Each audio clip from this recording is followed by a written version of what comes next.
Bismillahirrahmanirrahim. Assalamualaikum warahmatullahi wabarakatuh. Innal hamdalillahi nahmaduhu wa nasta'inuhu wa nastaghfiruh wa natubu ilayh wa na'udzu billahi min shururi anfusina wa sayyiati a'malina. May yahdihillahu fala mudilla lahu wa may yudlil fala hadiya lahu. أشهد أن لا إله إلا الله وحده لا شريك له وأشهد أن محمدا عبده ورسوله لا نبي بعده قال الله في كتابه الكريم يا أيها الذين آمنوا اتقوا الله حق تقاته ولا تموتن إلا وأنتم مسلمون وقال يا أيها الناس اتقوا ربكم الذي خلقكم من نفس واحدة وخلق منها زوجها وبث منهما رجالا كثيرا ونساء واتقوا الله الذي تساءلون به والأرحام إن الله كان عليكم رقيبا وقال يا أيها الذين آمنوا اتقوا الله وقولوا قولا سديدا يصلح لكم أعمالكم ويغفر لكم ذنوبكم ومن يطع الله ورسوله فقد فاز فوزا عظيما أما بعد. Ikhwan dan akhwat kaum muslimin wal muslimat rahimani wa rahimakumullahu jami'an. Alhamdulillah, segala pujian hanya milik Allah tabaraka wa ta'ala atas nikmat, rahmat, hidayah, taufik kepada kita semua pada kesempatan berbahagia di pagi hari ini. Kita semua dalam keadaan sehat walafiat, dalam keadaan kita masih menjalankan siyam wal qiyam wal qiraatil Quran, dan ini merupakan karunia nikmat Allah yang begitu agung bagi seorang hamba. Mengapa demikian penting untuk kita tanamkan pada diri kita? Karena memang kemampuan kita melaksanakan ketaatan dan ibadah semua semata-mata karena Allah. Allah lah yang memberi kesempatan, Allah lah yang memberi kekuatan. Berapa banyak mungkin barangkali di luaran sana orang-orang yang mungkin secara fisik lebih kuat dari kita. Dari sisi kesehatan mungkin mereka lebih sehat dari kita. Akan tetapi demikian ikhwatal iman, mereka bukan termasuk orang yang Allah mudahkan untuk mendekatkan diri kepada Allah dalam bentuk ibadah dan ketaatan. Banyak kita lihat di luaran, barangkali mereka yang memang nggak puasa. Padahal secara fisik boleh jadi dia lebih sehat dari kita. Mungkin barangkali dari sisi waktu luang jauh lebih banyak dari kita. Akan tetapi semua ini karena semata-mata taufik, hidayah, kekuatan, dorongan yang Allah berikan, dan kita semua hadir di tempat yang mulia ini insyaallah ta'ala. Oleh karenanya ikhwatal iman rahimani wa rahimakumullahu jami'an, ini anugerah dan karunia yang harus senantiasa kita syukuri. Karena memang syarat kenikmatan Allah tambah dengan disyukuri. Jadi agar nikmat seseorang ditambah, syaratnya adalah disyukuri. Tidak mensyukuri nikmat adalah sebab Allah akan murka dan menimpakan azab yang pedih kepadanya. Bukankah Allah berfirman di dalam kitabnya, la in syakartum la azidannakum wa la in kafartum inna azabi lasyadid. Barang siapa kalau kiranya kalian bersyukur kepada Allah, maka dipastikan niscaya akan ditambah nikmatnya, dan sebaliknya Allah mengancam dengan azab yang pedih. Ikhwatal iman rahimani wa rahimakumullahu jami'an, salawat dan juga salam senantiasa tercurah bagi Nabi kita yang mulia salawatullahi wasalamuhu alaihi beserta keluarga, sahabat dan umatnya yang komitmen cinta dengan sunnah beliau hingga kiamat kelak. Ikhwatal iman rahimani wa rahimakumullahu jami'an, pada kesempatan berbahagia di pagi hari ini yang mulia, kita berada di bulan yang mulia, bulan yang penuh dengan berkah, yaitu bulan Ramadan. Bulan yang memang kita semua dituntut oleh Allah Subhanahu wa ta'ala untuk berlomba-lomba, untuk berlomba-lomba. Jadi memang Ramadan ini ibarat olimpiadenya lah, Pak. Kalau olimpiade yang kita tahu, ya disitulah bertanding atlet-atlet papan atas tuh. Nggak ada di situ kita lihat atlet antar kampung, nggak ada. Dia mau registrasi nyogok juga pun nggak boleh itu, nggak bakal lulus seleksi. Dia melalui seleksi nasional itu. Disitulah bertanding para atlet papan atas dunia, berlaga untuk menjadi yang terbaik di antara mereka. Dengan sekian banyak cabang olahraganya. Berlomba-lomba. Begitu pula lah orang-orang yang beriman, Allah perintahkan juga berlomba-lomba. Mengapa saya analogikan, Ustaz, apa enggak terlalu naif? Masa Ramadan dianalogikan dengan olimpiade? Saya melihat di situ ada kemiripan karena ada lombanya. Bukankah kita di dalam agama Allah sebutkan dalam surat Al-Baqarah? Allah berfirman fastabiqul khairat. Apa artinya, Pak? Lomba, Pak. Kalau mereka berlomba memperebutkan piala, hadiah dan juara, kita berlomba-lomba dalam kebajikan untuk memperebutkan posisi terbaik di sisi Allah Subhanahu wa taala. Karena hakikatnya ibadah untuk dilombakan. Jadi tujuan Allah menciptakan kita untuk ibadah, dan ibadah Allah perintahkan untuk dilombakan. Bukan kita merasa puas dengan apa yang sudah kita lakukan, enggak boleh, Pak. Seorang mukmin enggak boleh merasa puas dengan apa yang sudah dia mampu kerjakan, enggak. Dia harus berlomba dan harus menjadi juara. Akan tetapi di bulan Ramadan di sini yang bertanding ahlu taqwa. Bukan atlet, Pak, ahlu taqwa.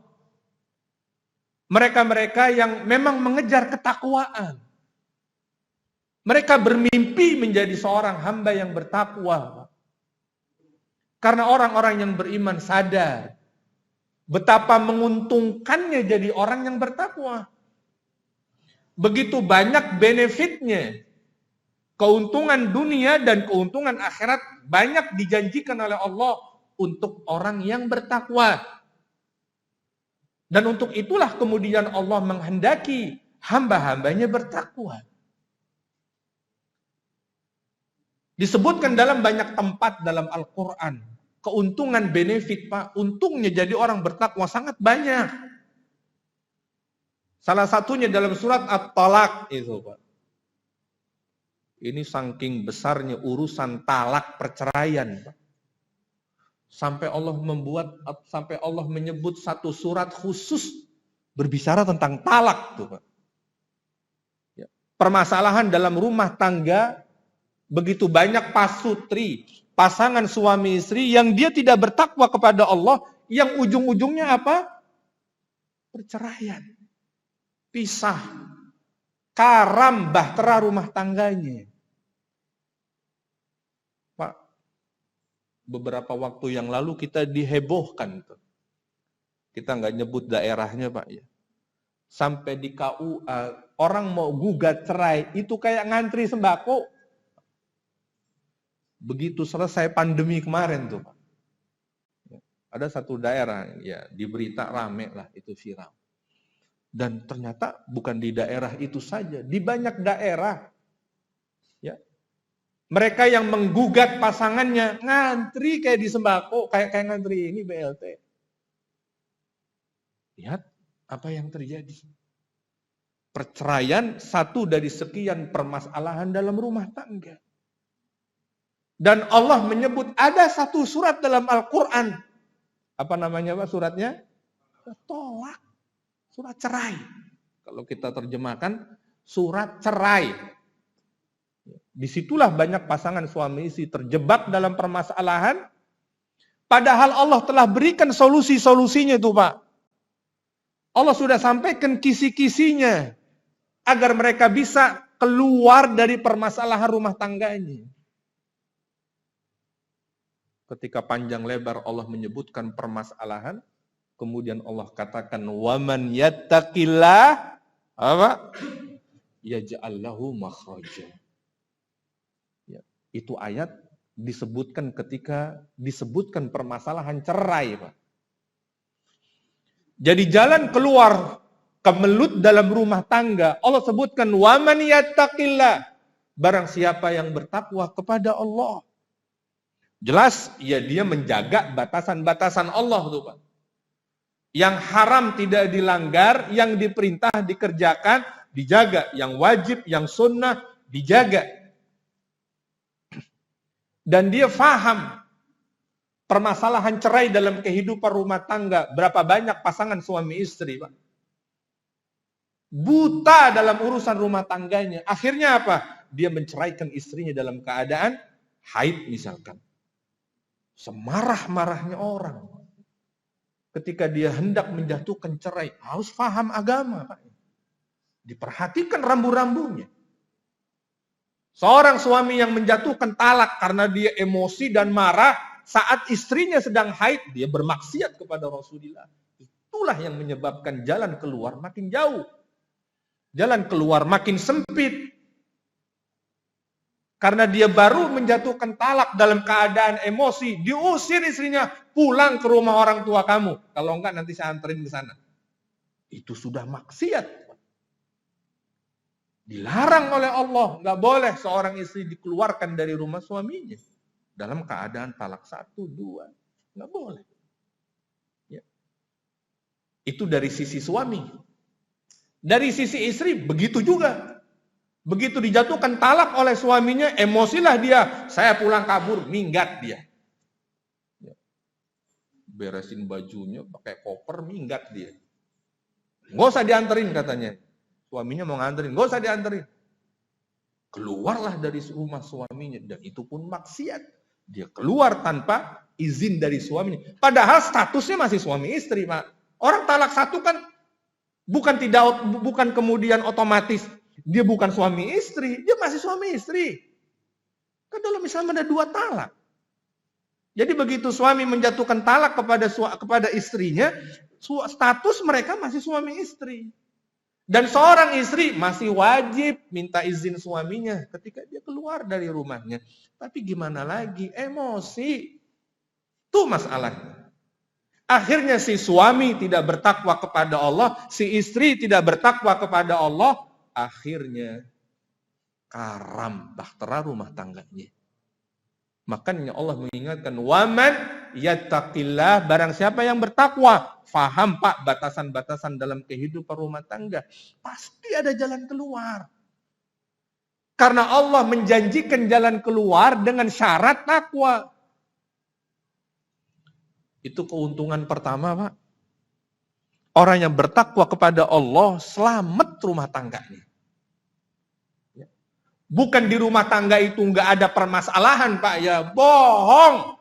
Kalau ada yang bilang, Ustaz, Ana nggak pernah berantem sama istri, nggak pernah ada masalah, bohong. Katakan, nggak pernah ribut, nggak pernah ada konflik sama sekali, bohong. Kalau demikian dia katakan begitu, lebih mantap dong daripada rumah tangganya Nabi SAW. Lebih mantap dari rumah tangganya Nabi SAW. Ya. Dalam kehidupan rumah tangga, bumbu-bumbu seperti itu hal yang lumrah. Manusia. Berkumpul 2 orang yang memiliki karakter berbeda. Yang satu mengedepankan logika, rasio. Yang satu mengedepankan perasaan. Logika dan perasaan. 2 hal yang nggak bisa. Kayak kutub utara dan kutub selatan, Pak. Selesai dengan saling memahami itu. Cuma kan kadang ada saat seseorang bisa memahami, kadang ada saat dia tidak bisa memahami. Maka terjadilah gesekan-gesekan dan itu hal yang lumrah. Hal yang wajar. Ya. Mungkin saya tidak sebutkan kisah bagaimana kehidupan rumah tangga Nabi SAW. Ada, Pak. Ya, meskipun intensitasnya jauh, Pak, ya. Beliau selalu dapatkan solusi dari setiap permasalahannya. Itulah keuntungan yang pertama, ya. Untuk urusan rumah tangga, dia akan dapatkan jalan keluar. Ya, jadi setiap kehidupan rumah tangga pasti ada permasalahan. Dengan tingkatan dan intensitas yang berbeda-beda. Kalau permasalahannya menumpuk, ini yang jadi masalah. Satu nggak diselesaikan, akhirnya menumpuk. Ini yang jadi masalah. Ya, ini yang menjadi bom waktu. Cuma kalau yang namanya masalah dalam kehidupan rumah tangga, hal yang lumrah. Itu terjadi pada siapa saja. Kemudian keuntungan yang kedua di dalam surat yang sama, wa yarzuqhu min haitsu la yahtasib. Allah akan memberi rezeki yang tidak pernah dia sangka. Rezeki yang sudah dia perhitungkan biasa, Pak. Tapi yang namanya rezeki nggak pernah disangka itu lebih spesial. Orang bilang istilahnya uang kaget. Kita terima kaget tuh. Kalau gajian kan kita tahu Pak, setiap tanggal 25, setiap akhir bulan, nggak kaget Pak nerimanya. Tapi kalau yang namanya rezeki yang tidak pernah disangka, itu kan surprise Pak. Sesuatu yang nggak pernah kita perhitungkan, yang nggak pernah kita sangka. Ya. Kalau orang dapat harta waris, ya itu sesuatu yang bisa diprediksi Pak ya. Orang tua kita punya tanah di mana-mana, usia sudah ya kepala 7. Ya kan nggak lama lagi bagi-bagi waris kan Pak ya.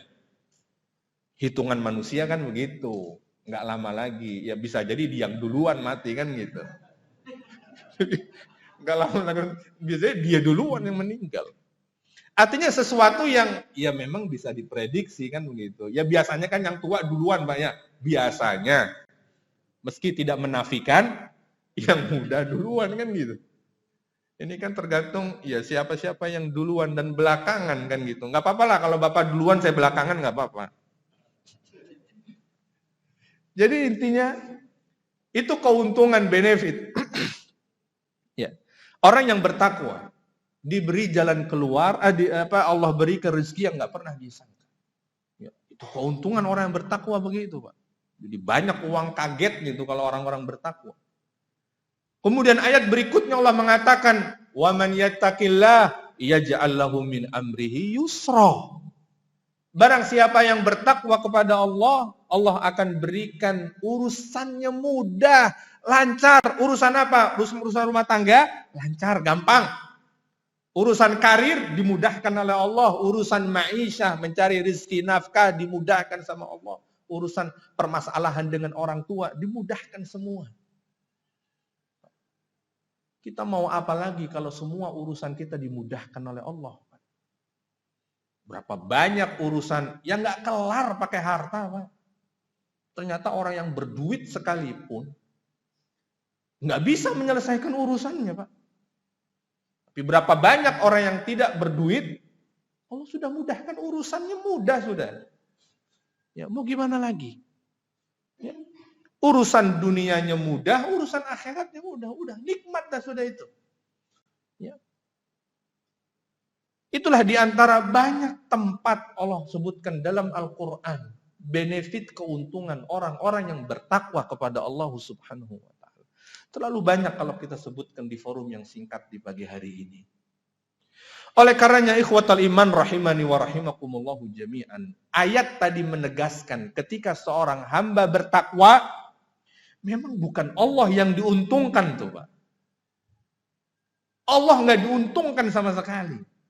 Semua ayat berbicara tentang keuntungan hamba itu. Dalam rumah tangga jelas Allah tidak berumah tangga. Lam yalid wa lam yulad. Ya. Itu kan ayat tadi berbicara tentang bagaimana kehidupan rumah tangga. Jadi jalan keluarnya kembalinya kepada seorang hamba. Ya. Dimudahkan rezekinya dari jalan yang tidak disangka. Allah nggak butuh rezeki, Allah nggak butuh makan. Allah yang memberi makan. Allah yang memberikan rezeki. Itu kembali kepada hamba. Ya. Sejatinya bahwa yang diuntungkan ketika seorang hamba ketika seorang bertakwa, maka hamba itu sendiri. Akan tetapi Allah begitu kasih sayang dan begitu luas rahmatnya. Allah mewajibkan hal-hal yang sekiranya seorang hamba bisa menjadi bertakwa. Salah satunya adalah ibadah siyam, yang mampu menjadikan seorang hamba bertakwa. Disebutkan dalam ayat yang saya pikir paling masyhur lah Pak ya. Meskipun ayat yang lain juga tidak mengurangi keutamaannya. Kita bicara masyhurnya nih. Ayat yang paling masyhur, ya ayyuhalladzina amanu kutiba alaikumusyamu kama kutiba alal ladzina min qablikum la'allakum tattaqun. Di situ tuh intinya. Allah mewajibkan puasa agar kalian menjadi orang bertakwa. La'alla, Pak, kalau dalam bahasa Arab, yang kita belajar bahasa Arab nih barangkali. La'alla itu artinya bentuk harapan, Pak. Semoga. Itu bentuknya harapan dia. Tapi kalau kalimat la'alla, harapan yang mengucapkan Allah beda dengan harapan yang mengucapkan manusia. Kalau manusia berharap bisa iya, bisa tidak. Tapi kalau Allah berbicara la'alla itu pasti. Kalau Allah berbicara harapan itu pasti. Sehingga makna ayat Allah mewajibkan puasa Ramadan sebagaimana diwajibkan umat sebelumnya agar kalian pasti bertakwa.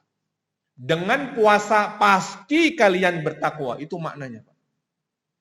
Dengan berpuasa seharusnya kalian bertakwa. Gak mungkin ada orang puasa yang gak bertakwa, gak mungkin itu. Itu maknanya, Pak. Jadi orang yang berpuasa Ramadan dipastikan menjadi hamba yang bertakwa. Akan tetapi kita melihat masalah di lapangan, Pak ya. Ternyata apa yang disebutkan ayat dengan fakta di lapangan cukup berbeda nih. Ustadz, mengapa justru yang terjadi? Ada sekian banyak orang yang mungkin sudah puluhan kali berlalu bulan Ramadan mengerjakan siang. Akan tetapi kok ya, masih ada orang-orang yang tidak bertakwa kepada Allah padahal dia menjalankan siang. Bukankah tadi dijelaskan kalimat la'alla artinya pasti seseorang bertakwa karena puasa Ramadan? Maka jawabannya adalah yang salah bukan ayat dan janji yang Allah sampaikan. Allah nggak pernah menyelisihi janji, Pak. Allah kalau buat janji nggak kayak manusia. Ya, manusia tuh banyak basa-basinya. Udah tahu dia nggak bisa datang, buat janji. Pakai bawa-bawa nama Allah lagi. Insya Allah Hana datang. Padahal dia nggak mau datang. Padahal sudah berniat. Ada urusan lain. Tapi karena dia basa-basi, insya Allah Hana datang. Dia pikir kalau sudah nyebut insya Allah, boleh dia menyelisihi janji. Banyak orang-orang terjebak di sini nih, Pak. Dia pikir kalau udah bilang insya Allah boleh dibatalin sepihak. Justru ketika dia nyebut insya Allah makin gede dosanya. Bawa-bawa nama Allah untuk nggak nepati janji lagi. Pak, kalau kita nggak bisa datang, bilang. Aneh nggak janji. Jangan bilang insya Allah seolah-olah dia boleh ngingkari janjinya. Bilang aja nggak bisa. Tapi kalau dia bisa, bilang insya Allah. Itu yang benar, Pak. Kan ada persepsi nih, seolah-olah kalau kita udah bilang insya Allah, gugur tuh dosa. Enggak begitu. Kalimat itu bukan untuk itu peruntukannya. Jadi meskipun kita yakin bisa menunaikan satu janji, sebut insya Allah. Karena begitulah dahulu Nabi SAW ditegur sama Allah. Nabi SAW ditegur. Ketika datang sekelompok Bani Israel bertanya kepada Nabi SAW tentang Ashabul Kahfi. Ya, Nabi nggak punya informasi karena semua informasi masa lalu turunnya dari ayat. Ya. Ini satu bukti bahwa Al-Quran bukan karangan Nabi SAW. Karena ketika ditanya tentang peristiwa masa lalu, Nabi nggak tahu. Ya. Nggak kayak sekarang, Pak, referensi di mana-mana. Ya. Referensi semua bisa kita cari dengan Google, dengan Google kita tahu semua. Dulu nggak tahu Nabi SAW. Nabi bilang apa? Saya sampaikan besok. Karena memang biasanya Pak, nggak lama ayat turun menjelaskan. Sampai besok kok nggak turun. Nabi udah mulai gelisah tuh Pak. Udah berhari-hari, udah berganti hari, belum turun ayat yang menjelaskan. Kan nggak enak Pak, bilang besok mau diceritain. Ya. Maka turunlah dalam surat Al-Kahfi, ya, perintah wala taqulanna li syai'in inni fa'ilun dzalika ghada illa an yasha Allah. Enggak boleh kita mengatakan besok saya kerjain, besok saya datang, tapi enggak menyebut insyaallah, enggak boleh. Ya, Nabi Sulaiman alaihi salatu wasalam pun kena tegur juga, Pak. Ketika Nabi Sulaiman memiliki tekad malam ini, kata Nabi Sulaiman, saya akan menggauli 99 istri saya. 100 Pak istrinya. Sulaiman Pak. 100 Pak. Dan itu dalam satu malam. Dulu belum ada obat kuat Pak. Mukjizat itu. Dan itu anugerah Pak ya. Itu bukan aib, itu bukan celah. Meskipun orang-orang kafir, wah itu hipersek macam-macam lah mereka katakan seolah-olah hal itu negatif. Itu bukan celah, itu bukan aib, itu anugerah. Kalau itu aib Pak, nggak laku obat kuat pinggir jalan. Tokonya di mana-mana tuh di pinggir jalan. Ya, dengan berbagai macam mereknya, nggak laku. Itu anugerah. Ya. Dan orang minder Pak. Kalau dia punya masalah dengan hasratnya, minder. Seperti itulah dahulu Allah memberikan kelebihan kepada para nabi. Ya. Dan apa kata Nabi Sulaiman alaihi salatu wassalam? Ya. Saya akan menggauli 100 istri saya dan semuanya akan melahirkan laki-laki yang dia berjihad, menunggang kuda, berjihad di jalan Allah. Enggak bilang insya Allah. Apa yang terjadi? Tidak melahirkan kecuali hanya 1 istrinya saja. Itu pun cacat. Lahir 1 cacat. Teguran. Kembali ke permasalahan. Artinya, ya, disebutkan bahwa, aduh tadi di mana ya? Terlalu jauh ini keluarnya. Tadi terakhir apa tuh Pak ya? Ya. Oh gitu. Iya. Jadi bahwa ketika seseorang ya, bertakwa kepada Allah Subhanahu wa taala akan dimudahkan oleh Allah Subhanahu wa taala. Ya. Dan itu semua adalah keuntungan yang kembali kepada seorang hamba. Tidak sama kepada Allah Subhanahu wa taala. Allah sudah menegaskan dalam sebuah hadits qudsi. Kalau seandainya jin dan manusia yang dulu dan sampai yang nanti bersepakat mereka tidak beribadah kepada Allah, Allah tetap Allah. Allah tidak akan berkurang legitimasinya, nggak akan berkurang kewibawaannya, nggak bakal berkurang sejengkal pun kekuasaannya, tidak akan berkurang sama sekali kekayaannya. Seandainya jin dan manusia sepakat, mereka nggak mau nyembah Allah, yuk kita sepakat, mogok ibadah, mogok taat, nggak akan berkurang sama sekali kekuasaan, kehormatan, kewibawaan, kebesaran Allah. Allah tidak seperti raja dan kepala negara pada umumnya, Pak. Raja dan kepala negara pada umumnya, kalau rakyatnya nggak usah semua lah, Pak, 1 provinsi aja. Mereka nyatakan memberontak, itu udah nggak bisa tidur Pak malam hari. Khawatir dilengserkan, khawatir kehilangan kekuasaan, khawatir turun kewibawaan, itu Pak. Makanya dia mati-matian Pak tuh Papua. Gimana caranya kondusif tuh? Ya, takut kehilangan ya, berapa kekayaan Papua. Ya. Allah kalau nggak disembah, Allah tetap Allah, nggak berkurang sama sekali kekuasaan. Intinya apa? Allah ingin menegaskan Bahwa ketika Allah memerintahkan suatu perintah dan melarang suatu larangan, semua manfaatnya kembali kepada seorang hamba. Termasuk ketika Allah perintahkan berpuasa. Oleh karenanya sungguh hina betul ketika seseorang meninggalkan puasa Ramadan. Padahal keuntungan kembali kepada dirinya. Justru apa yang Allah inginkan agar mereka bertakwa. Dengan takwa itulah mereka berbahagia di dunia dan di akhirat. Jadi hakikatnya ikhwatal iman rahimani wa rahimakumullahu jami'an. Yang Allah inginkan dari ibadah siam Ramadan agar kita semua bertakwa. Nah, ini terhubung dengan materi kita di siang hari ini, Pak. Menjelang siang, tema kita berpuasa tapi tidak menjadikan bertakwa. Sekilas agak masalah nih tema. Masa iya sih orang berpuasa tidak menjadi bertakwa, padahal Allah sebutkan dalam ayat pasti bertakwa.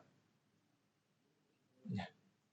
Ikhwatal iman rahimani wa rahimakumullahu jami'an. Tema ini saya angkat ya tidak berlebihan, Pak, karena Nabi Shallallahu Alaihi Wasallam sendiri yang menegaskan.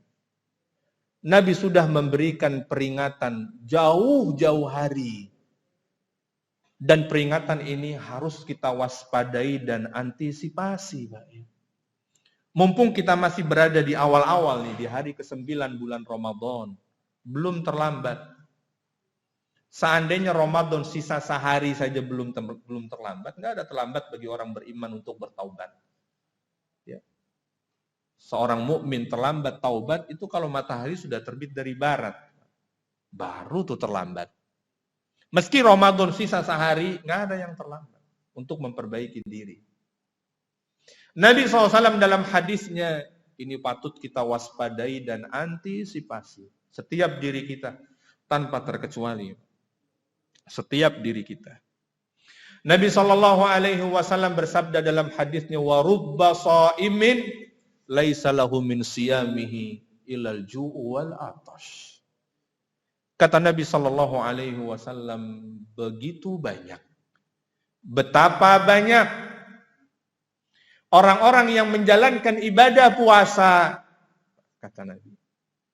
Kita nggak berbicara tentang mereka yang nggak puasa di pinggir jalan, Pak. Ya nggak, kita nggak reken sudah. Kita nggak berbicara tentang mereka. Kita berbicara tentang mereka yang puasa. Yang tadi sebelum subuh sahur, yang sampai detik ini nggak makan, nggak minum. Kita berbicara tentang mereka. Kata Nabi SAW, tidak dapatkan kecuali lapar dan dahaga, kata Nabi. Ini kayak petir di siang bolong, Pak. Puasa, tapi cuman dapat lapar dahaga. Lah terus kemana pahala dan takwa? Nggak dapat. Padahal tadi surat Al-Baqarah 183 menjanjikan takwa. Dalam hadis menjanjikan pahala. Dilipat ganda kan, Pak. Di dalam ayat dijanjikan takwa, di dalam banyak hadis dijanjikan pahala, penghapusan dosa, diberikan rahmat, itqu minan nar. Banyak janjinya. Tapi Nabi tegaskan banyak orang yang berpuasa, dia tidak mendapatkan kecuali lapar dan dahaga, tidak mendapat pahala, tidak menjadi bertakwa, tidak diampuni dosa, tidak juga dibebaskan dari api neraka. Betapa ruginya. Cuma dapat lapar dahaga kan nggak enak, Pak. Ada yang nyeletuk. Kalau gitu Ustaz, mendingan nggak puasa sekalian. Dosa, haram. Dan hukumannya, azabnya pedih, Pak. Disebutkan dalam hadis pernah Nabi bermimpi dibawa oleh dua orang jalan-jalan ke suatu bukit. Di atas bukit, Nabi melihat ada seorang laki-laki yang digantung kakinya di atas, kepalanya di bawah, mulutnya sobek, mengalirkan bercucuran darah. Nabi tanya, siapa si fulan? Kepada orang yang mengajak beliau pergi, siapa si fulan? Kata Nabi SAW. Itu dia yang berbuka belum pada waktunya, alias nggak puasa. Itu pedih, Pak. Itulah ancaman orang yang nggak puasa. Sehingga jangan berpikir, kalau gitu nggak usah puasa sekalian, Ustaz. Ya enggak. Wajibnya tidak gugur. Puasanya tetap wajib, meskipun cuma dapat lapar dan dahaga. Rugi nggak, Pak? Rugi. Pahala nggak dapat, takwa nggak dapat. Banyak hal dia nggak dapat. Nah, yang harus kita waspadai, ini faktor apa? Kan pertanyaannya tuh. Apa yang menyebabkan kemudian kok seperti itu kondisinya? Puasa tapi tidak dapat pahala, tapi justru hanya mendapat lapar dahaga. Masalahnya adalah saat dia berpuasa, dia hanya fokus menahan lapar dahaga. Dia hanya fokus menahan makan dan minum, Allah kasih ganjaran, Pak, tetap. Apa ganjarannya? Ya lapar sama haus. Kan fokusnya nggak makan nggak minum. Ya. Kalau fokusnya nggak makan nggak minum, tetap Allah kasih ganjaran, yaitu lapar dan haus. Dan berapa banyak, Pak, orang berpuasa fokusnya cuma nggak makan dan nggak minum. Fokusnya hanya menahan perutnya, tidak menahan pandangannya dari yang haram, tidak menahan lisannya membicarakan aib ghibah orang lain, tidak menahan pendengarannya dari apa yang diharamkan, tidak menahan amarahnya, tidak menahan syahwatnya, tidak membiasakan dirinya dengan amalan soleh. Saat dia berpuasa, banyak amalan soleh yang seharusnya dikerjakan. Dia bisa bersedekah, dia bisa qiraatul Quran, dia bisa berzikir, dia bisa membantu saudaranya saat dia menjalankan puasa. Kemudian di malam harinya dia qiyamul lail seharusnya 11 rakaat. Ya. Dan ini semua kan berbuah pahala. Dan kalau dilakukan, Pak, 30 hari cukup bagi manusia untuk membiasakan suatu kebiasaan baru dalam hidupnya, Pak. 30 hari itu cukup. Begitu kita pindah ke suatu pekerjaan, Pak. Misalkan dulu kita kerjaan di konstruksi. Kemudian kita banting setir, buka usaha sendiri, kuliner, Pak. Biasa megang benda keras, Pak. Megang makanan kemudian. Mungkin di awal-awal berantakan tuh dia menyajikan makanan. Biasa megang bangunan. Megang makanan yang butuh kelembutan dan segala sesuatunya. Di awal-awal pasti berantakan, carut marut. Susah, dia bersusah payah membiasakannya. Tapi lama-kelamaan kemudian dia mulai dia lihai, ya luwes, akhirnya pun dia menguasainya. Berapa banyak yang demikian.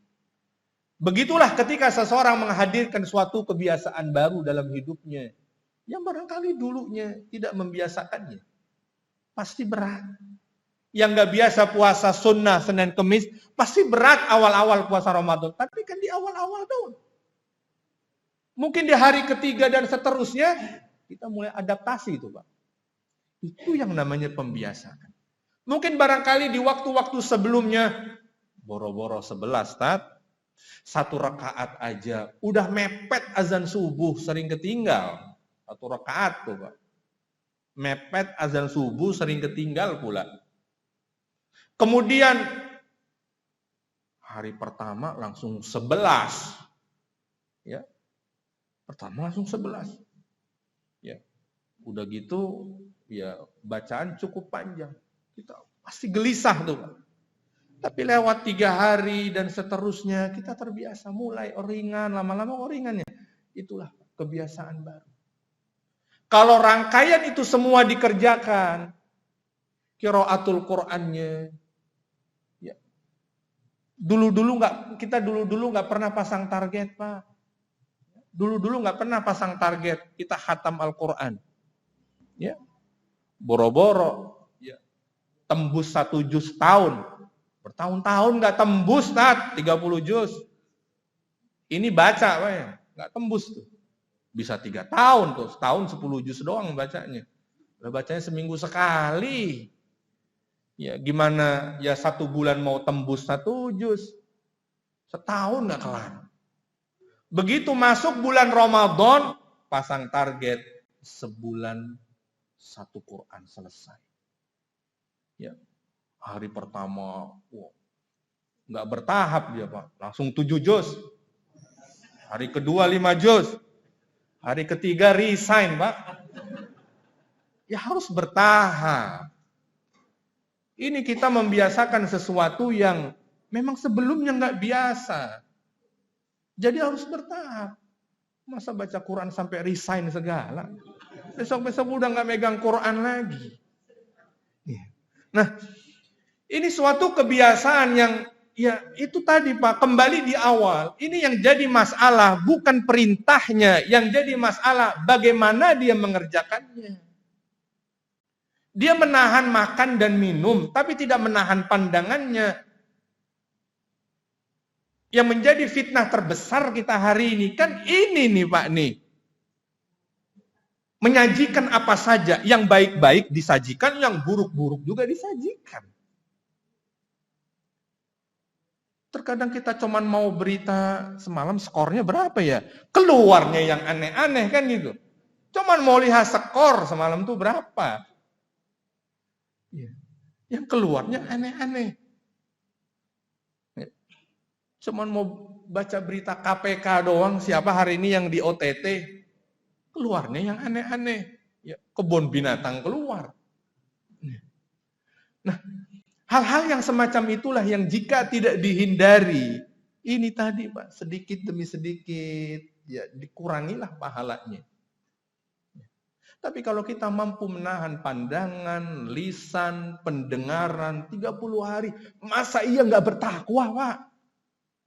Setiap malam sholat qiyamul lail 11 rakaat. Baca Al-Quran target sehari 1 juz. Sedekah dia usahakan meski 2.000 rupiah tapi tiap hari. Kita membantu birrul walidain. Kita berucap baik, kita berzikir, sholat sunnah. Masa iya 30 hari konsisten dikerjakan nggak bertakwa Pak? Makanya Allah bilang pasti bertakwa. Tapi kalau menjalankannya benar. Nggak mungkin nggak bertakwa Pak. Cuma yang jadi masalah kan begitu. Ketika dia puasa, fokusnya nggak makan, nggak minum doang. Akhirnya apa? Mendapat lapar dan dahaga saja. Tidak meningkat kuantitas ibadahnya, apalagi kualitas. Nggak meningkat sama sekali. Padahal di situ begitu banyak fasilitas yang Allah berikan. Agar seseorang mudah dalam ibadah. Allah tutup pintu neraka, coba. Allah buka pintu surga. Allah sudah belenggu syaitan. Semua dalam rangka apa? Memudahkan seorang hamba melakukan ketaatan. Tapi memang kalau tidak taat juga, bahkan tidak mendapatkan pengampunan, makanya Nabi pernah geram sekali, Pak. Nabi pernah marah sekali. Padahal Nabi orang yang paling lembut, Pak ya. Orang yang paling santun ucapannya. Orang yang begitu pemaaf. Pernah Nabi SAW dipukul. Apa jawabnya Pak? Allahumma gfir lahum fa innahum la ya'lamun. Allahumma gfir li qaumi fa innahum la ya'lamun. Nabi dihajar Pak. Didoain ya Allah. Ampunilah dosa kaumku. Karena mereka hakikatnya nggak tahu. Itu pemaafnya Nabi SAW begitu. Ya kalau kita dihajar, kita ajak duel Pak ya. Cuma kita beda sama Nabi kan gitu. Tapi saking sabarnya Nabi SAW gitu. Ya, dipukul, berdarah kan dalam perang Uhud kan gitu Pak ya. Nabi pecah rahangnya Pak dalam perang Uhud. Ini bukan sekedar dihajar, pecah rahangnya, copot beberapa gigi gerahamnya. Sambil mengusap darah Nabi SAW mengatakan Allahumma gfir li qaumi fa innahum la ya'lamun. Ya Allah, ampunilah. Masih sempat didoakan pengampunan, Pak. Mungkin kalau kita, ya Allah turunkan azab, jangan ditunda. Itu kita tuh Pak, itu kita banget. Karena merasa dizalimi kan. Oh, doa orang dizalimi itu masih makbul. Ya kesempatan, Pak. Ya Allah, balasnya lebih pedih. Yang dia menyesal seumur hidupnya. Padahal kita ya cuman dicolek doang gitu Pak ya. Nabi minta ampun. Nabi SAW bersabda, Raghima anfu rajulin dakhala alaihi Ramadan summa kharaja wa lam yughfar lahu. Kata Nabi SAW dalam hadisnya, sungguh celaka. Hina, kata Nabi SAW. Ada orang masuk di bulan Ramadan, selesai bulan Ramadan diampunin aja kagak, Pak. Diampunin aja kagak. Ini kan hina bin keterlaluan, Pak. Masuk bulan Ramadan, puasa menghapus dosa nggak, Pak? Menghapus dosa. Kalau dia nggak dapat ampunan, berarti nggak puasa, dia keterlaluan. Salat tarawih menghapus dosa nggak, Pak? Kata Nabi SAW, mangqama Ramadana imanan wahtisaban ghufira lahu ma taqaddama min dzambi. Barang siapa yang salat qiyamul lail, Pak, salat tarawih, berharap dengan keimanan dan berharap pahala, akan diampuni dosa-dosanya. Saat waktu berbuka, di situ saat waktu istighfar minta doa. Di waktu sahur dianjurkan kita banyak beristighfar, mohon ampunan kepada Allah. Semuanya pengampunan, Pak. 10 hari terakhir di bulan Ramadan ada Lailatul Qadar. Semua instrumen pengampunan begitu banyak, memang keterlaluan. Kalau ada seorang hamba selesai bulan Ramadan, diampunin aja enggak. Artinya kan orang ini enggak berbuat apa-apa, Pak, di bulan Ramadan. Makanya Nabi begitu geram. Ini sungguh keterlaluan. Oleh karenanya ikhwatal iman rahimani wa rahimakumullahu jami'an. Ternyata enggak sedikit orang yang menjalankan puasa. Dia hanya mendapatkan lapar dan dahaga saja. Banyak ternyata. Maka saya katakan tadi, kita harus waspadai dan antisipasi. Kita bukan salah satunya. Kita bukan salah satunya.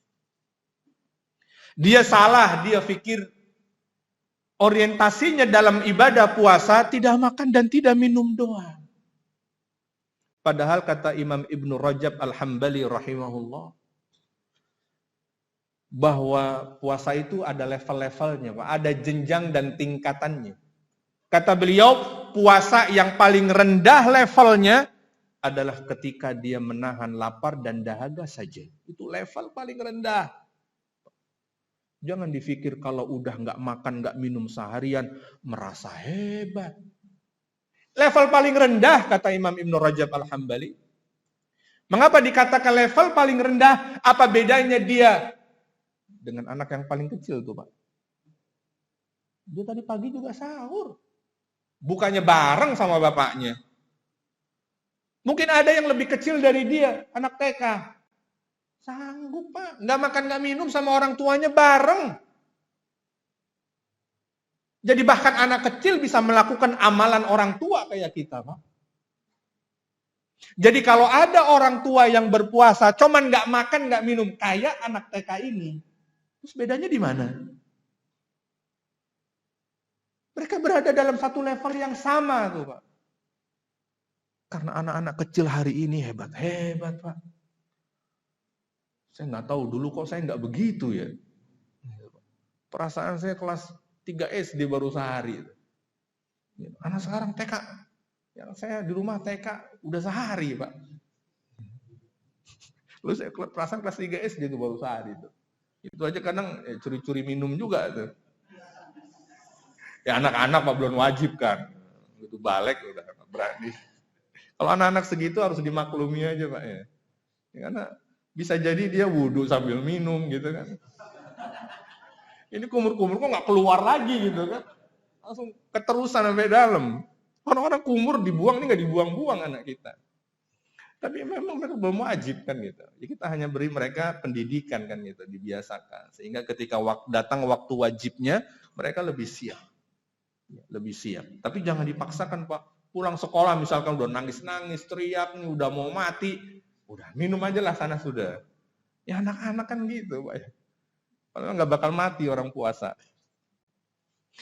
Begitu, artinya ya orang kata Nabi sallallahu alaihi wasallam itu levelnya sama. Ya, meskipun mereka seharian berantem sama adiknya itu. Iseng sama adiknya lah, ngelawan kakaknya lah, bentak bapaknya, bentak ibunya. Itulah puasanya anak-anak, Pak.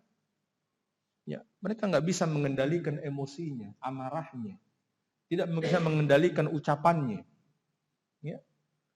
Jadi kalau seseorang berpuasa seperti itu modelnya, maka satu level dengan anak-anak, level rendah. Ya. Maka yang membedakan kita dengan level anak-anak, level yang paling rendah, ya memang dari segi ketakwaannya. Ya kita menahan hal-hal yang memang bisa menimbulkan syahwat, apapun itu. Ya. Kata Nabi SAW dalam hadisnya, karena memang inti dari ibadah puasa memang bukan pada makan dan minum. Dan Nabi menegaskan, bukan itu yang menjadikan seseorang bertakwa. Kalau seandainya kelaparan dan kehausan menjadikan orang bertakwa, mungkin orang yang hidup di kolong jembatan orang paling bertakwa tuh Pak. Orang yang kadang sehari makan sehari enggak, mungkin dia paling bertakwa Pak. Kalau memang lapar dan haus bisa menjadikan bertakwa tuh. Kan secara umum faktanya enggak begitu. Meskipun ya orang-orang bertakwa di antara mereka, ya ada juga pasti. Tapi pada umumnya kan enggak begitu. Nabi SAW menegaskan, laisa siyamu minat ta'ami wasyarab, innamas siyamu minal lagwi warrafas. Kata Nabi SAW, hakikat puasa memang bukan menahan lapar dan dahaga semata. Sudah ditegaskan Pak. Sudah diwanti-wanti dan diperingati oleh Nabi SAW jauh-jauh hari. Memang inti ibadah puasa bukan menahan lapar dahaga. Tapi hakikat dari ibadah puasa, ini yang banyak orang tidak menyadarinya. Kata Nabi, meninggalkan perbuatan sia-sia dan ucapan keji dan kotor. Kalau perbuatan haram itu pasti sia-sia Pak ya. Tapi kalau perbuatan sia-sia belum tentu haram Pak. Ya. Jadi perbuatan haram itu pasti sia-sia.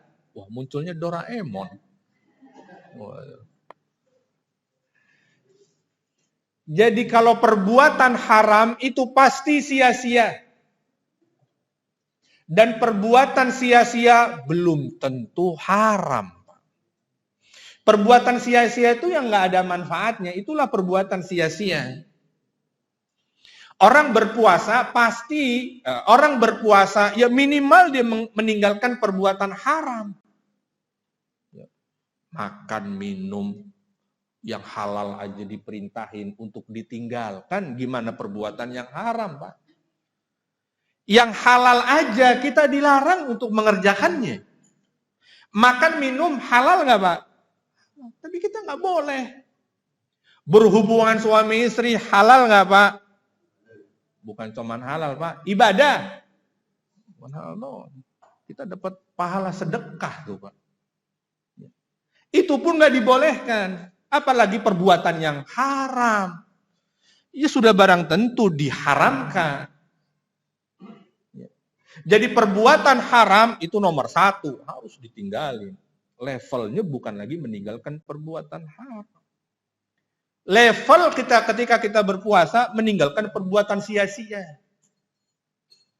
Perbuatan yang belum tentu haram tapi nggak ada manfaatnya Pak. Itulah perbuatan sia-sia. Ada fenomena Pak, saya nggak tahu ya.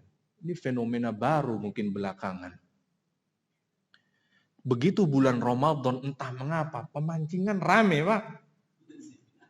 Pemancingan rame itu. Ini fenomena baru ini. Ternyata ada sebagian manusia yang berpikir, ya ini memancing ini cukup besar mengalihkan rasa lapar dan dahaganya. Jadi begitu selesai sahur tuh, ya sholat subuh, ya mungkin ngaji selembar 2 lembar, langsung bawa pancingan ke pancingan tuh Pak. Ntar beberapa saat sebelum azan maghrib baru pulang tuh. Kalau di sana kan murojaah belum pernah lihat Pak. Ada orang di kolam pancing dia bawa Quran, saya belum pernah lihat tuh. Ngelamun biasanya. Tiduran, nggak ditarik-tarik sama ikan, ketiduran pula gitu kan. Artinya apa? Dia ingin mengalihkan rasa lapar dan dahaganya. Seharian di kolam pancing. Pak, mancing mubah atau haram? Mancing mubah, Pak, boleh. Pak, nggak ada dalilnya orang mancing diharamkan tuh, Pak. Tapi bermanfaat nggak, Pak? Ya nggak ada manfaatnya. Kalau kita bandingkan, meskipun dia pulang bawa 2 kilo ikan, Pak. Ya kalau dibandingkan dia baca Quran, ya nggak ada manfaatnya kan, Pak. Dia juga bukan orang yang butuh makan ikan gitu kan. Punya duit beli di tukang sayur, susah-susah seharian mancing. Ya, punya duit sekilo 2 kilo beli lele di tukang sayur, gampang. Ya. Jika dibandingkan dengan amalan yang lain, ya mancing nggak ada manfaatnya. Ada yang tawaf lebih sampai 7 kali di mall, Pak. Lebih dari 7 kali, di Ka'bah 7 kali kan gitu. Ya. Semua dilakukan dalam rangka mengalihkan rasa lapar dan dahaga. Ada tradisi ngabuburit lah, ya macam-macam semua. Ya. Yang seharusnya dia bisa lakukan hal-hal yang bermanfaat. Ya. Nah, ini yang seharusnya ditinggalkan kata Nabi, inti dari ibadah puasa. Itu bukan menahan lapar dan dahaga, akan tetapi dia meninggalkan hal-hal yang tidak bermanfaat. Dan melakukan hal-hal yang bermanfaat. Pak, berbuat baik di bulan Ramadan, nggak ada yang istimewa, Pak. Seseorang mampu berbuat baik di bulan Ramadan, nggak ada yang luar biasa. Nggak ada yang luar biasa. Karena dia lakukan juga di bulan yang lainnya. Emang di bulan lainnya nggak berbuat baik? Berbuat baik juga kan.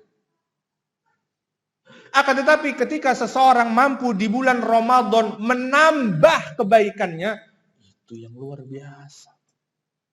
Itu yang cakep. Menambah, Pak. Bukan berbuat baik. Kalau berbuat baik di bulan Ramadan, nggak ada istimewanya. Apa bedanya dengan bulan Rabiul Awal, di bulan Rajab, di bulan Syaban, apa bedanya? Sama aja. Akan tetapi yang luar biasa adalah ketika seseorang mampu berbuat lebih baik daripada bulan lain. Karena begitulah kita diteladani Nabi SAW. Dalam sebuah hadis Nabi SAW disebutkan, Nabi itu orang yang paling dermawan. Nabi orang yang paling dermawan. Begitu masuk bulan Ramadan, apa katanya? Nabi lebih dermawan. Bahkan disebutkan secepat hembusan angin. Ya. Maksudnya nggak pakai panjang fikir tuh, Pak. Nggak pakai panjang fikir. Angin kan begitu, Pak. Ketika dia berhembus, mengalir begitu saja tanpa hambatan. Begitulah seharusnya seseorang ketika berbuat baik di bulan Ramadan. Kerjain dengan semangat. Ya. Nggak usah berhitung ketika dia hendak bersedekah. Ya. Dia keluarkan. Ya. Itulah seharusnya seseorang di bulan Ramadan. Bukan sekedar mengerjakan kebaikan. Kalau mengerjakan kebaikan, apa bedanya dengan bulan yang lainnya? Ya. Jadi ikhwatal iman rahimani wa rahimakumullahu jami'an. Ini sampai jam berapa, Pak? 10? 10, baik. Jadi demikianlah seharusnya ketika seseorang ya menjalankan ibadah siam. Nabi jelas telah memberikan ya batasan-batasan dan rambu-rambu yang semua kita harus waspadai dan kemudian antisipasi. Kita berada di hari yang ke-9. Tidaklah terlambat jika kita mengoptimalkan amalan kita di bulan Ramadan untuk tentu menjadi yang terbaik di sisi Allah Subhanahu wa taala. Ikhwatal iman rahimani wa rahimakumullahu jami'an. Perlu kita waspadai juga bahwa Allah Subhanahu wa taala melihat suatu amalan. Ini yang jadi masalah, Pak. Bukan di awal ternyata. Ya, bukan di saat orang sedang semangat-semangatnya ternyata. Tapi Allah melihat suatu amalan itu di penghujungnya, Pak. Ketika kebanyakan mayoritas manusia sudah melemah semangatnya, sudah melemah fisiknya, disitulah justru penilaian akhir diambil oleh Allah Subhanahu wa taala. Bukan berarti tidak bermanfaat yang di awal, Pak ya. Akan tetapi Allah Subhanahu wa taala mengambil penutupan suatu amalan. Jadi kita baru masih pembukaan, Pak. Penutupannya nanti di akhir. Pada 10 hari terakhir bahkan Allah muliakan dengan satu malam yang disebut dengan malam Lailatul Qadar. Ya. Allah ingin memberi semangat support ketika semangat manusia sudah banyak yang menurun dan berkurang. Performa sudah mulai menurun, Allah beri semangat di 10 hari terakhir. Karena memang puncaknya ada di sana, bukan puncaknya di awal. Dan begitulah kita kenal dalam kehidupan kita, Pak. Ya. Apapun memang yang dilihat ujungnya. Seorang juara lari 10 km yang dinilai bukan di setarnya, Pak. Oh, tadi setarnya dia bagus ya. Posisinya udah bener. Bahkan dia melompat tuh. Nggak dinilai startnya. Tapi yang dinilai di mana?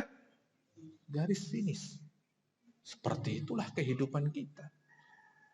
Yang dinilai suatu pekerjaan bukan di awal dia memulai pekerjaan. Tapi yang dilihat adalah hasil dari akhir pekerjaan. Seperti itulah Allah memperlakukan amalan hambanya. Makanya kata Nabi SAW, innamal a'mal bil khawatim. Sesungguhnya amalan itu yang dilihat penutupannya, akhirnya. Dan itu membutuhkan proses yang begitu panjang dan usaha yang begitu besar. Ini yang harus kita jaga, performa kita para hadirin yang semoga dimuliakan Allah. Mungkin barangkali kita bisa saksikan di banyak masjid. Ini udah hari ke-9, banyak sekali kemajuan di masjid-masjid kaum muslimin, Pak. Softnya makin maju, jadi kemajuan makin luar biasa, masif di banyak masjid terjadi. Mudah-mudahan di masjid ini konsisten, Pak ya. Saya berharap mudah-mudahan konsisten. Ya, jadi itulah fenomena yang banyak terjadi. Memang ya disitulah ketahanan seseorang. Yang namanya ibadah memang perlu dipaksakan, Pak ya. Nggak ada ibadah yang nggak dipaksakan, Pak. Jangan dikira kita lihat orang begitu ringan beribadah, dia tidak memaksakan dirinya, dia mengalir begitu saja. Jangan dikira. Semua orang memaksakan diri untuk ibadah. Nabi kalau tidak memaksakan dirinya qiyamul lail, Pak. Kakinya Nabi kayak kita, Pak, mulus, nggak pecah-pecah, bengkak, Pak. Kata Aisyah radhiyallahu taala, ya Rasulullah, kaki Anda kok pecah-pecah sampai bengkak gitu, kata Aisyah. Ya Rasulullah, bukankah Anda sudah diampuni dosa-dosanya yang lalu dan yang akan datang? Pak, Nabi itu kalau sholat qiyamul lail, saya jadi malu menyebutkannya, Pak. Jadi kita tuh sholat sunnah qiyamul lail, tarawih, 11 rakaat. Itu cuma niru jumlahnya doang, Pak. Jadi kita ittiba sama Nabi itu cuma jumlah doang. 11-nya. Yang nggak keliru. Saya katakan nggak keliru. Tapi memang cuma jumlahnya doang. Jadi sholat tarawihnya Nabi, Pak. 2 rakaat tuh 5 juz, Pak. 2 rakaat 5 juz. Kalau kita baca dengan kecepatan ya standar itu berapa jam tuh, Ustaz Faiz? Mungkin 4 jam, 3 jam, 4 jam kali, Pak. Maka tidak heran disebutkan dalam riwayat, dulu para sahabat kalau sholat tarawih bersama Nabi, ini antar 2 tiang, Pak, diikat tali kencang. Mereka senderan tiang. Menjelang subuh baru selesai, Pak. Sampai sahabat khawatir, masih ada waktu sahur nggak ya? Khawatir, masih ada waktu sahur apa enggak? Mulai dari setelah Isya sampai menjelang waktu sahur. Sholatnya Nabi. Ya. Jadi jangan dikira Nabi kok cuma 11 ya. 23 lebih banyak dong. 23 10 menit nggak selesai, Pak. Selesai. Yang diviralkan gitu tuh, Pak ya. 23 rakaat kurang dari 10 menit. Ya. Itu sholat tarawih tercepat di dunia itu, Pak. Ya. Di mana-mana orang pecah rekor tuh kan bangga, Pak. Saya malu ini. Sebagai bangsa Indonesia, malu ternyata ada perwakilan kita, ternyata mereka tercepat di dunia sholat tarawihnya. Kalau kita lihat YouTube-nya aja malu, Pak, lihatnya, Pak. Ini diketawain sama orang seluruh dunia nih ada sholat kayak begini. Ya. 6 menit 23 rakaat. Memang nggak baca, nggak yakin saya baca itu. Ya, nggak yakin saya baca. Ya, artinya seperti itulah sholatnya Nabi. Dan itu Nabi lakukan di luar bulan Ramadan seperti itu. Sehingga apa kata Aisyah, kakinya Nabi pecah-pecah dan bengkak, Pak. Kira-kira mungkin nggak, Pak, Nabi tidak memaksakan diri? Wah, mungkin. Pasti Nabi memaksakan diri. Memang ibadah harus dipaksa. Ya kadang kita pulang dari ngantor misalkan ba'dal maghrib, oh bentar lagi taraweh ini. Capek, kita tahu Pak orang pulang kerja capek. Kan kita kerja juga. Apakah dagang, apakah ngantor. Ya, tapi harus dipaksakan. Ya, berat puasa dipaksakan. Ya, sedekah, ya berat, ya emang harus dipaksakan. Nabi Shallallahu Alaihi Wasallam Pak kalau datang pengemis bukan 1-2 orang Pak, berjamaah. Bukan sholat doang yang berjamaah. Pengemis kalau datang ke rumah Nabi disebutkan dalam riwayat, di dalam Riyadhus Shalihin disebutkan hadis bahwa datang pengemis ke rumah Nabi gerombolan. Kalau kita akan datang pengemis satu kadang, jangan dikasih kebiasaan nanti besok datang lagi. Ini belum ngasih Pak. Kalau udah ngasih ngomong gitu mending. Ini belum ngasih, jangan dikasih. Kebiasaan nanti. Nabi datang gerombol. Dikasih semua sama Nabi pulang, datang kloter kedua. Minta lagi, dikasih sama Nabi, datang kloter ketiga. Karena tahu Nabi dermawan. Sampai disebutkan dalam hadis itu Pak, sampai habis duitnya. Kata Nabi ini, kosong. Udah nggak ada. Udah nggak ada. Nabi kalau sedekah begitu. Apakah mungkin beliau tidak memaksakan diri sedekah sampai seperti itu Pak? Ya. Sedangkan manusia, ya Allah katakan, ya karakter manusia. Wa tuhibbunal mala hubban jamma. Siapa sih di antara kita yang nggak suka sama harta? Ya. Semua kita suka sama harta. Dan kita jatuh cinta tuh dengan harta. Ya. Tapi harus dilawan. Melawan kan butuh dipaksa. Ya. Ada orang menjadi juara lari 10 km. Latihan nggak pernah. Ya. Capek sedikit dia berhenti jalan kaki. Ada Pak jadi juara? Rasa lelah, letih, jantung mau copot, mereka paksakan tuh Pak. Untuk menjadi juara. Ya. Jadi untuk menjadi yang terbaik di sisi Allah tanpa memaksakan diri nggak ada. Semua harus dengan mujahadah. Harus dengan perjuangan. Harus dengan pengorbanan. Dan begitulah ibadah. Dan ibadah rangkaian di bulan Ramadan begitu banyak bentuknya. Ya. Kalau tadi kita analogikan dengan olimpiade, ada beberapa cabang olahraga di dalam bulan Ramadan, disitulah bertanding para ahli takwa dengan beberapa cabang amal soleh. Ada amal soleh yang menguras harta, ada amal soleh yang menguras tenaga, ada amal soleh yang menguras pikiran, kesabaran Pak. Macam-macam amalan di situ. Disitulah orang-orang bertakwa berlomba-lomba untuk yang menjadi terbaik di sisi Allah Subhanahu wa taala. Ikhwatal iman rahimani wa rahimakumullahu jami'an. Namun apa sih kiat agar kita bisa mengoptimalkan ibadah di bulan Ramadan? Mengoptimalkan ibadah di bulan Ramadan. Setidaknya pada kesempatan berbahagia di siang hari ini paling enggak ya kita bahas 3 lah Pak ya. Sebetulnya ada banyak. Ya, tapi kebanyakan belum tentu dikerjain juga kan gitu Pak. Ya, kita yang sedikit tapi dikerjain lah itu lebih afdal. Ya, amalan kan yang terbaik kan gitu Pak ya. Sedikit tapi konsisten dia. Itu amalan yang terbaik. Karena secara umum manusia memang bisanya yang begitu. Ya, kalau banyak, ya kayak tadi tuh, hari pertama langsung 7 juz, hari kedua sekian juz, hari ketiga resign baca Qur'annya. Karena begitulah karakter manusia. Ya. Mereka tuh lebih bisa dengan sesuatu yang sedikit, tapi dia konsisten itu lebih baik. Makanya bahasa agama itu sudah paling cocok dan pas sudah, Pak. Ya. Kata Nabi SAW, inna ahabbal a'mal, ya kata Nabi SAW, adwamuha wa in qalla. Amalan yang paling dicintai oleh Allah, amalan yang paling konsisten, istiqomah, meskipun sedikit, kata Nabi SAW. Itu yang terbaik.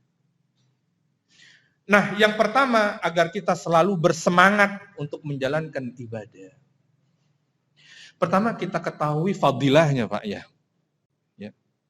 Memang tidak ada bahasa yang paling pas bagi manusia selain bahasa untung rugi, Pak. Ya seperti itulah Allah berbicara dan juga Rasulnya berbicara tentang ya ini keburukannya, ini fadilahnya, ini keutamaannya. Memang itulah bahasa yang paling mudah dicerna oleh manusia, Pak. Untung rugi. Ya. Kalau dengan bahasa untung rugi itu bahasa yang paling mudah difahami sudah. Dan seharusnya manusia ya bersemangat.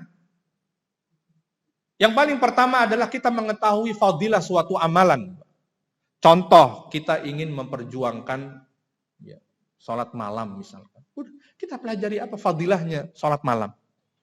Ya, fadilahnya disebutkan dalam Al-Quran demikian, maqamah mahmuda disebutkan dalam hadis seperti ini, macam-macam. Kita pelajari itu sebagai spirit, Pak, sebagai motivasi. Kita ingin membiasakan diri untuk sedekah, kita pelajari keutamaan sedekah. Keutamaan kita pelajari semua. Bahwa sedekah akan menjadi naungan, lindungan seorang hamba kelak pada hari kiamat ketika Allah merendahkan matahari sejauh 1 mil. Maka ya pelindungnya, naungannya adalah sedekah dia. Kata Nabi SAW, bersedekahlah meski dengan sepotong korma, sepotong, Pak. Ya. Bersedekahlah, maka jagalah diri kalian dari api neraka dengan sepotong korma. Ternyata sedekah dengan sepotong korma, Pak, bisa menghindarkan kita dari api neraka. Gimana jika 3 butir? Gimana jika 1 kilo? Ya, di masjid kita drop kormanya buat iftar misalkan. Sepotong aja kata Nabi, menghindarkan dari api neraka. Ya. Masa iya sih kita sedekah dengan sepotong korma? Nggak bisa juga. Sedemikiannya itu agama. Artinya nggak ada orang yang nggak bisa sedekah hakikatnya. Bohong kalau ada yang bilang, saya nggak bisa sedekah, saya nggak punya uang. Karena Nabi SAW katakan sedekahlah. Ittaqun nara walau bisyikki tamrah. Bersedekahlah apa? Kata Nabi SAW, melindungilah diri kalian dari api neraka dengan sepotong korma. Kalau nggak bisa, dengan apa? Kalimat thayyibah. Ya. Dengan kalimat thayyibah itu saja sudah sedekah. Berpotensi seseorang bisa bersedekah. Artinya kesempatan kita beribadah, mendekatkan diri kepada Allah, bersedekah, kesempatannya sama, Pak. Orang kaya dengan orang miskin, kesempatannya sama. Sama-sama bisa sedekah. Hanya saja kadang memang kita nggak jeli, Pak. Ya kita memang ya terlatih sejak kecil. Ya kadang diajak ke pasar sama ibu kita, atau diajak berdagang sama bapak kita. Tanpa disadari, kita terasah tuh, Pak. Ya, sensitivitas kita terhadap dunia begitu jeli. Melihat peluang begitu jeli dia. Memang terkadang yang lupa untuk diasah melihat peluang akhirat, Pak. Ya mulai sekarang lah kita nggak usah menyalahkan orang tua dulu. Ya mulai sekarang lah kita sudah paham, kita mulai asah tuh, Pak. Perlahan-lahan kejelian kita melihat peluang akhirat, Pak. Dunia udah terlatih sejak kecil. Tinggal peluang akhirat nih, gimana kita jeli melihatnya. Ini yang harus dilatih. Ketajaman, insting kita melihat peluang akhirat harus diasah. Ya. Jadi pertama, agar kita bisa mampu mengerjakan suatu amal ibadah, maka kita lihat apa fadilah-fadilahnya. Ya. Karena itu menjadi penyemangat. Misalkan sholat jamaah. Kita pelajari fadilah-fadilahnya. Kita pelajari keutamaannya. Bahwa sholat berjamaah bagi kaum laki-laki adalah sebuah kewajiban. Itu kan penyemangat, Pak. Artinya apa? Kalau dia tinggalkan berarti dia dosa bermaksiat kepada Allah. Dan dia berhak mendapat hukuman. Itulah penyemangat, pendorong baginya. Ustadz, bukannya sunnah mu'akkadah, Pak, kalau kita nurutin khilaf di kalangan para ulama. Jumhur ulama yang mengatakan sunnah muakkadah saja, Bukan berarti merekomendasikan, ya udah masing-masing sholat di rumahnya. Yang terjadi saat ini kan begitu, Pak. Dan mereka para ulama mencela laki-laki yang berpendapat sunnah muakkadah, mencela mereka yang tidak sholat di masjid. Tapi jangan juga kita tutup mata. Ada pendapat yang mengatakan wajib, itu dipelajari.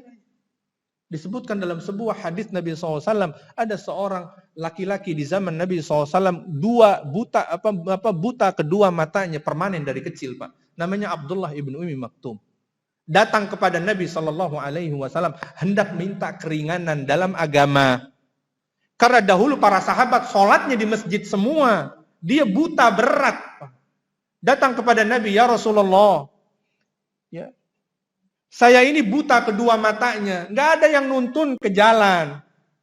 Dan Madinah kala itu singa dan binatang buas masih berkeliaran, Pak. Ya, sekarang aja semua udah di taman safari. Zaman dulu kata singa dan binatang buas, serigala, beruang, macam-macam, Pak, berkeliaran. Ini orang buta, Pak, matanya. Nah, kalau kita lihat dikejar singa, kita bisa manjat pohon, Pak. Ini buta, mau lari kemana? Ya. Bukannya dia menjauh ke singa, malah lari mendekat ke singa. Kata singa, makan siang. Kemudian Nabi, ya karena memang alasannya udah syar'i. Kurang apa coba, buta, singa, binatang buas berkeliaran. Kata Nabi, ya udah buat antum, udah boleh dah di rumah. Salat 5 waktu di rumah. Begitu dia hendak pulang, belum begitu jauh, Nabi memanggilnya kembali. Fulan, sini sebentar. Ya Rasul, ada apa? Ngomong-ngomong, azan kedengaran nggak dari rumah antum? Ya kedengaran sih, tapi sayup-sayup. Tapi kedengaran nggak? Kedengaran. Datang masjid, sholat, nggak boleh. Nggak dikasih, Pak. Kita mau bilang sunnah. Kita mau bilang sunnah, Pak. Kalau ada orang buta dengan keadaan seperti itu, singa dan binatang buas berkeliaran, nggak dikasih izin sama Nabi sholat di rumah, kita mau bilang buat kita nih. Cari musang aja udah jarang, Pak, zaman sekarang. Boro-boro singa, musang kita udah jarang lihat tuh. Kemudian kita sholat di rumah, kita bilang sunnah. Kan nggak masuk, Pak, ya. Di akal sehat kita nggak masuk. Nabi tidak mengizinkan orang yang seperti itu kemudian mengatakan sunnah, mereka yang sehat walafiat, ya tinggal ngegas, meluncur sendiri, Pak, ya. Kemudian tidak berjamaah di masjid. Nah, ketika kita hendak membiasakan diri untuk sholat berjamaah, nah hal-hal yang semacam itu kita pelajari. Ini akan menjadi pendorong kita untuk melakukan suatu amal ibadah. Kemudian yang kedua, jelas penghalang terbesar ibadah adalah maksiat. Penghalang terbesar ibadah adalah maksiat. Allah jadikan berat, Allah jadikan hilang kenikmatan ibadah karena maksiat. Pak dan ibu-ibu yang semoga dimuliakan Allah. Bukan hanya pada ibadah saja terdapat kenikmatan. Pada kemaksiatan ada juga kenikmatannya. Ya. Jadi bukan hanya orang nikmat ibadah, maksiat juga nikmat, Pak, Bu. Kalau maksiat itu nggak nikmat, nggak ada, Pak, orang maksiat. Lebih banyak mana orang bermaksiat sama taat? Lebih banyak orang bermaksiat, Pak. Orang yang taat itu jauh lebih sedikit. Oh, sebutkan dalam banyak Al-Quran tuh. Ya. Orang yang bersyukur jauh lebih sedikit daripada orang yang tidak bersyukur. Faqalilan ma tashkurun. Lebih sedikit orang yang bersyukur. Orang yang berfikir jauh lebih sedikit daripada orang yang tidak berfikir. Jadi bahwa kemaksiatan terdapat nikmat sebagaimana ibadah terdapat nikmat. Dan dua nikmat ini ibarat kutub utara dan kutub selatan magnet. Nggak akur. Nggak bisa mereka bersatu di satu waktu, nggak bisa. Kalau seseorang bergelimang menikmati nikmatnya maksiat, dia nggak akan pernah bisa merasakan nikmatnya ibadah, Pak. Mau dipaksain kayak apa, dia nggak akan bisa menikmati nikmatnya ibadah. Ya. Dia biasa menikmati ya, tidur, bangunnya siang, Pak. Nikmat. Ketimbang orang-orang pagi-pagi udah kena air dingin, jalan ke masjid. Buat dia yang nikmat itu, tidur bablas, bangun siang. Dia sudah merasakan nikmatnya. Maka yang namanya nikmat ibadah, dia nggak akan pernah bisa rasakan. Karena dia sudah menikmati nikmatnya itu. Ya, beribadah di masjid, itu menjadi sesuatu yang pantangan buat dirinya. Karena tidak rasakan nikmatnya sama sekali. Ya. Bohong orang-orang bilang ke masjid itu nikmat. Ya, karena memang dia bergelimang di nikmat maksiat, sehingga kenikmatan ibadah dia tidak rasakan. Kemudian orang yang telah merasakan manisnya nikmat ibadah, ya, dia tidak lagi akan rasakan nikmatnya maksiat. Contoh, Pak, orang-orang yang sudah menikmati sholat berjamaah, selalu 5 waktu di masjid. Itu begitu nggak berjamaah di rumah, Pak, kayak ada yang salah. Ada sesuatu yang dia gelisah. Ya, dia galau. Seperti orang yang sudah biasa qiyamul lail, Pak. Biasa nggak pernah dia tinggalkan qiyamul lail. Suatu ketika dia kesiangan, nggak bisa sholat qiyamul lail. Sehari gelisah, Pak. Ada yang hilang. Itu, Pak. Ketika dia sudah menikmati nikmatnya ibadah, maka meninggalkan ibadah itu sudah tidak terasa nikmat lagi. Padahal dulu mah nikmat bener nggak sholat malam. Tidurnya pulas, tidurnya puas. Dulu begitu. Begitu dia mulai rajin sholat malamnya, dia tidak lagi rasakan nikmat tidak sholat malam. Ya, bahkan bisa seharian, Pak. Ada sebagian orang yang saya dengar, itu seharian dia kayak sedih, Pak, murung. Ya. Karena apa?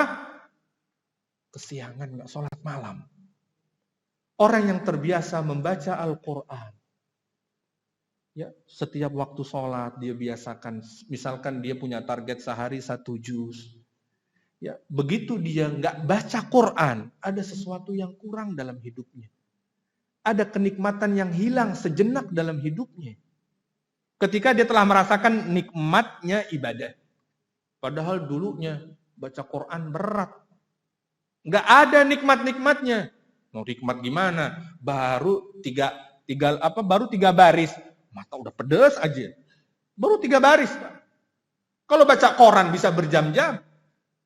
Begitu baca Quran baru 3 baris, udah kucek-kucek mata. Ngantuk lah, nguap lah, inilah. Nggak ada nikmat-nikmatnya. Tapi begitu dia telah menikmati nikmatnya ibadah baca Quran, sehari saja dia tidak baca Quran, rasanya nggak nikmat. Jadi begitu, Pak. Nikmat ibadah dengan nikmat maksiat, dia nggak pernah akur. Nggak pernah biasa, nggak pernah bersama. Ya, kalau dia bergelimang dalam nikmat maksiat, nggak akan pernah menikmati nikmatnya ibadah. Dan makin berat dia. Dan yang kedua, kalau dia sudah menikmati nikmatnya ibadah, meninggalkan ibadah terasa tidak lagi nikmat. Yang terakhir sebagai penutup barangkali, agar kita semangat menjalankan ibadah, ya, mengakhiri ibadah kita di bulan Ramadan dengan kesturi. Khitamuhu misk, kata Al-Quran. Kita tutup, kita akhiri bulan Ramadan kita ke depan dengan kesturi. Yaitu dengan kita membentuk komunitas, memilih teman yang sekiranya memberi semangat pada kita semua. Ya. Jangan kita berkumpul, ya sekedar kita kenal memberi nasihat, boleh, Pak. Ya. Tapi bukan bersahabat. Ya. Bukan bersahabat. Kalau kita sebatas kenal dan kita memberikan nasihat, itu bagus, baik. Tapi jangan sampai bersahabat. Karena ini punya pengaruh yang begitu besar.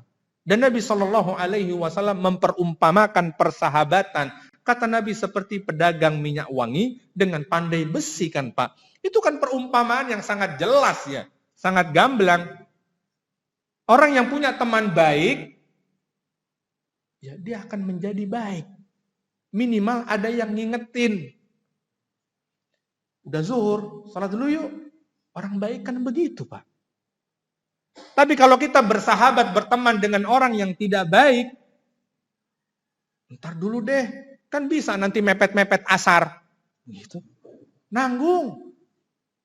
Itu kalau kita berteman dengan orang nggak baik, Pak. Kita dicegah. Jadi kalau kita berteman dengan orang tidak baik, bagaimana kita bisa konsisten menjalankan ibadah? Kita konsisten ingin menjalankan qiyamul lail, misalkan Pak, temenannya sama orang yang seneng karaokean sampai larut malam. Connect nggak Pak? Kita mau sholat qiyamul lail ntar malam. Bangun sepertiga malam terakhir, katakanlah jam 2. Tapi dia jam 1 malam masih di tempat karaokean. Bisa nggak dia bangun Pak qiyamul lail? Mungkin. Jam 1 malam masih di klub malam. Nggak mungkin. Oleh karenanya teman, sahabat, ini faktor yang begitu besar memudahkan seseorang dalam beribadah. Jadi penting sekali kita membentuk komunitas, Pak. Ya, minimal dalam keluarga lah itu yang paling kecil. Untuk kita saling mengingatkan. Istri mengingatkan suaminya, Bang, udah azan. Kan hal-hal yang sederhana, Pak. Ya. Atau suaminya barangkali pulang dari masjid, ya bilang ke istrinya, Dek, udah sholat belum? Kan kita mengingatkan. Nanti kemudian merambah misalkan di tetangga, masyarakat. Nanti kalau sudah terbentuk Pak, masjidnya ramai, insya Allah banyak keberkahan. Ya, banyak keberkahan nanti yang terundang untuk datang. Ya, apabila kita ya menjalankan ketaatan kepada Allah Subhanahu wa taala, itu barangkali yang bisa saya sampaikan, semoga bermanfaat. Lebih kurangnya saya mohon maaf. Sallallahu ala nabiyina Muhammadin wa ala alihi wa sahbihi wa barik wasallam. Sudah jam 10, ada pertanyaan Pak? Atau tidak? Silakan. Kalau ada pertanyaan silakan. Kalau tidak nggak masalah. Silakan.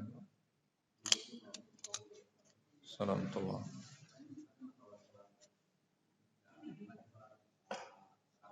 Sawa.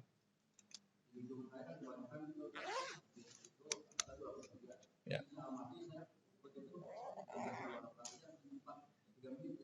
Gimana Pak? 2 rakaat itu. Ya. Ya. Ya.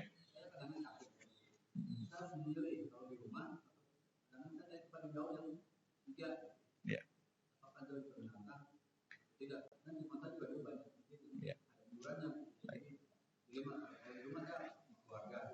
Ya. Ya.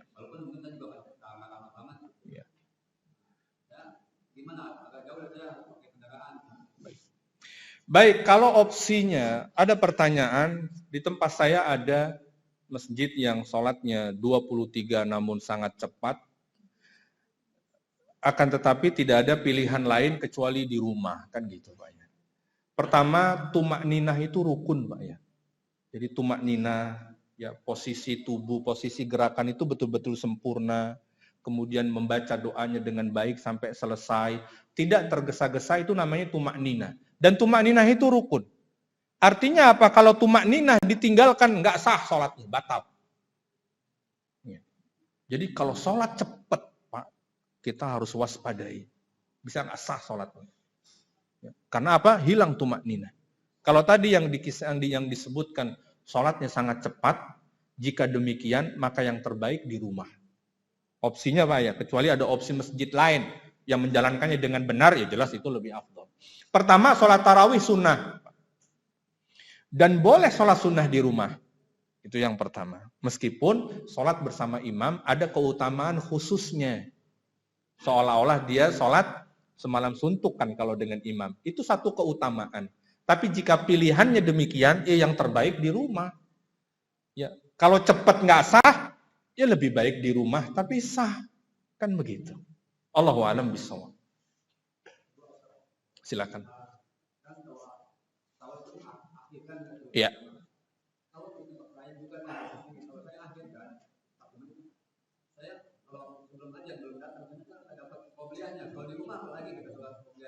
Ya.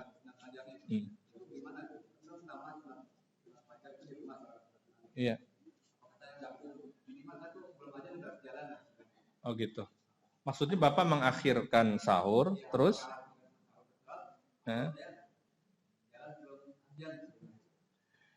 Iya.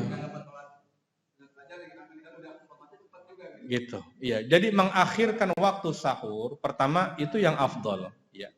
Mengakhirkan waktu sahur, Nabi SAW dulu, para sahabat memperkirakan antara selesai sahurnya Nabi dengan azan subuh itu sekitar 50 ayat. Ya rata-rata lah kira-kira sekitar 15 sampai 20 menit. Itulah waktu sahurnya Nabi. Jarak sahur beliau dengan azan subuh 15 sampai 20 menit. Itu yang dimaksud mengakhirkan sahur. Ya disitulah Pak kemudian kita aturkan. Kita kan sahur sebetulnya nggak butuh waktu lama. Dan memang nggak bisa makan banyak pada waktu sahur. Ya, jadi kita ambil saja, misalkan antara 15 sampai 20 menit, ini cukup 5 menit kita sahur kok, 10 menit lah paling lama. Setelah itu kita bersiap-siap. Ya, jadi nggak usah, ya nggak mesti mepet gitu kan. Pokoknya saya sahur 1 menit sebelum azan. Nggak perlu sampai mepet-mepet gitu, Pak. Jadi Nabi itu antara 15 sampai 20 menit, itulah jarak antara sahur beliau dengan azan subuh. Allahu a'lam. Ada yang lain? Kayaknya Ustadz Faiz sudah nunggu. Gimana yang lain ada? Atau dari ibu-ibu barangkali?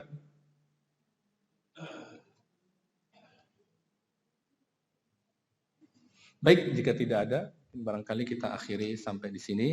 Kita akhiri dengan kafaratul majlis. Subhanakallahumma bihamdika asyhadu an la ilaha illa anta astaghfiruka wa atubu ilaik. Assalamualaikum warahmatullahi wabarakatuh.